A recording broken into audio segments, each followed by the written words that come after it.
Hi everyone, do you remember this? This was from June last year. Just play it, you'll remember it, I'm sure you will. No, I don't know anything about Love Island. Going back to this whole Brexit thing, when you know, you're judging them on Brexit, they don't know nothing about it. Who knows about Brexit? Yeah, quite. No one's got a fucking clue what Brexit is, yeah? You watch Question Time, it's comedy. Were you no clearer when Jeremy Corbyn explained No, I ain't got a Labour's clue. policy? No one knows what it is. It's like this mad riddle that no one knows what it is, right? So what's happened to that twat David Cameron who called it off? Let's be fair. I think you're referring to our former Prime Minister. Yeah, but how comes he can scuttle off? He called all this on. Yeah. Yeah? He has no regrets. Where is he? He's in Europe, in Nice, with his trotters up. Yeah? Where is the geezer? I think he should be held accountable for it. He should be held accountable for it. It's a valid point. A lot of people do feel that... I love that guy. You see, the thing is, the reason I play that is, first of all, it's just funny. I love people who call David Cameron a twat, but second of all, he's probably, I said it at the time, he's the one who's described Brexit so far the most accurately on TV. And it's true.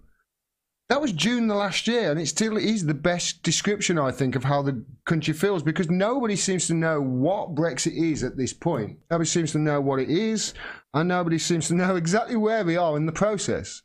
And if you read the news and you listen to the news, honestly, you don't get any further along in it. So I'm going to try my best to explain what's going on at the moment, and it's fluid. It might have changed by the time I actually came on air.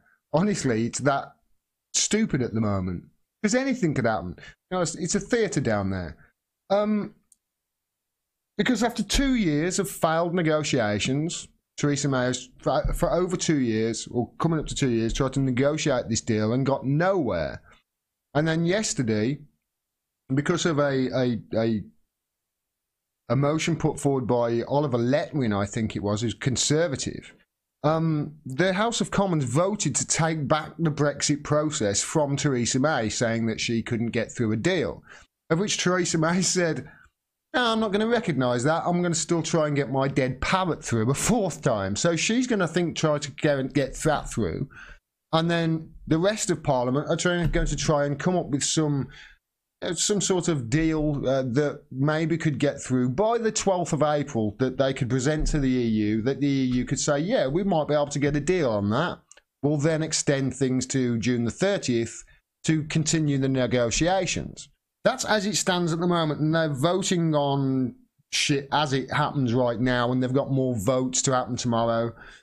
There's one vote on the customs union. It's like, how are you going to get, you know, fine, okay, you want a customs union, fine, but how are you going to get that without free movement of people? You've never explained that, and that's a big red line in the sand for most Brexiteers.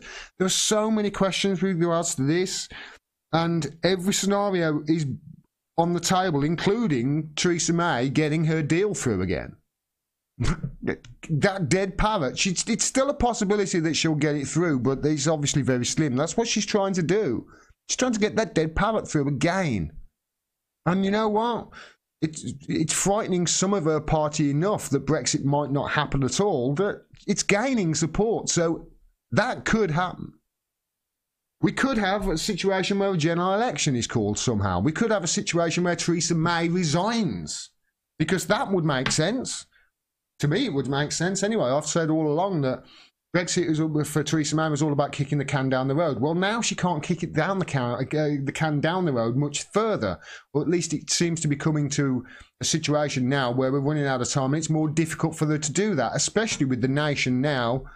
You know, the mood is obviously quite bad towards the government.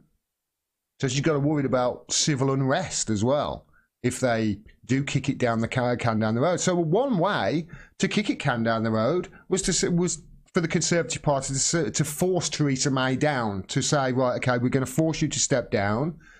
Then we've got to have a leadership contest. And they could maybe get the EU to extend it until there's a leadership contest, and there's a way to extend it.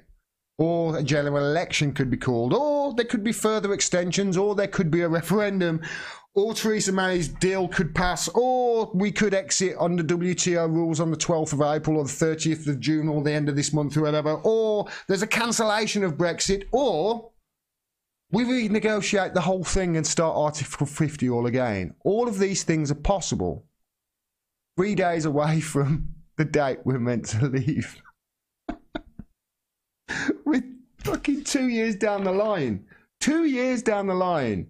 And we're still no further on from where we were. The day after the referendum. We're no further down the line than that. None. 2 years. You know what? I found something earlier today from just before the referendum. I'm going to play it for you. Just going to play it for you just to see, you know, what they said, how easy they said it was going to be and what really was going to happen. And when I say they, I mean, of course, David Twatty Cameron. It will be your decision whether to remain in the EU on the basis of the reforms we secure or whether we leave. Your decision. Nobody else's. Not politicians, not parliaments, not lobby groups, not mine. Just you. You, the British people, will decide. At that moment, you'll hold this country's destiny in your hands. This is a huge decision for our country, perhaps the biggest we'll make in our lifetimes. And it will be the final decision. So to those who suggest that a decision in the referendum to leave would merely produce another stronger renegotiation and then a second referendum in which Britain could stay, I say, think again. The renegotiation is happening right now. And the referendum that follows will be a once-in-a-generation choice, an in or out referendum. When the British people speak, their voice will be respected, not ignored. If we vote to leave, then we will leave. There'll not be another renegotiation and another referendum. And I say to those who are thinking about voting to leave, think very carefully because this choice cannot be undone. It's just utter bollocks, isn't it? It's just utter bollocks.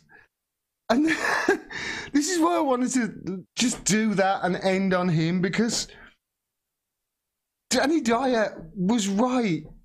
He's 100% right. He was right back in June last year, and this is why he's still the most accurate description of this whole Brexit process.